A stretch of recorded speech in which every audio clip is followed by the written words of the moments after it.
Манастын сойкулары деп чыкпаш керек. Манастын коррупционерлери деп интернеттерге чыкпаш керек. Манастын зөөкүрлөрү деп чыкпаш керек. Эл үлгү катары көрсөтүлүшү керек да. Камыйкожо Мирланга берилет. Рахмат. Манас бул биздин кыргыз улутунун эң тамгасы десек болобу? Кыргыз улутунун, кыргыз баласынын эмес, кыргыз улутунун митиркеси десек болобу? Демек, биз бул Манас деген биздин өзөктүү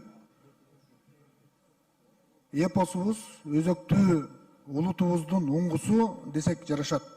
Сиз туура айтып атасыз, Кудайберген агай. Манас бул биздин руханий дөөлөтүбүз.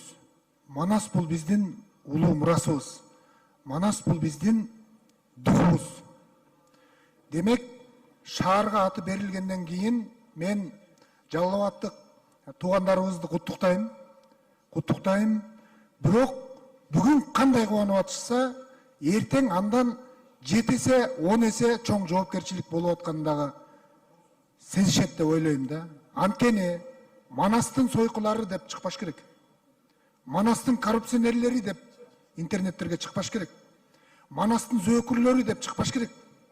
Ушул сөздөр этиятталып, айтылып, ошол райондо, ошол шаарда мыйзам бузгандар, жанагындай жаман иштерди кылгандар дээрлик жокко эсе болуп, эл үлгү катары көрсөтүлүшү керек да. Манастын атына сөз кетип калат. Бул нерсени айтып коюу керек деп ойлойм мен. Ошон үчүн Манасты биз кече жакында жанагы ичимдиктерге аттары берилгенде, Манас Семетей Сейтек дегенде дагы аябай чоң талкууларды жаратканбыз. Манас ичимдикке коюлбаш керек деп. Бүгүнкү күндө мына шаарга кадырланып коюлуп атабы, демек шаардын тургундары, ошол эл, ошол журт Манастын аброюн дагы мындан нары таза сактоого милдеттүү деп ишенем мен. Ойлойм мен. Рахмат. Рахмат.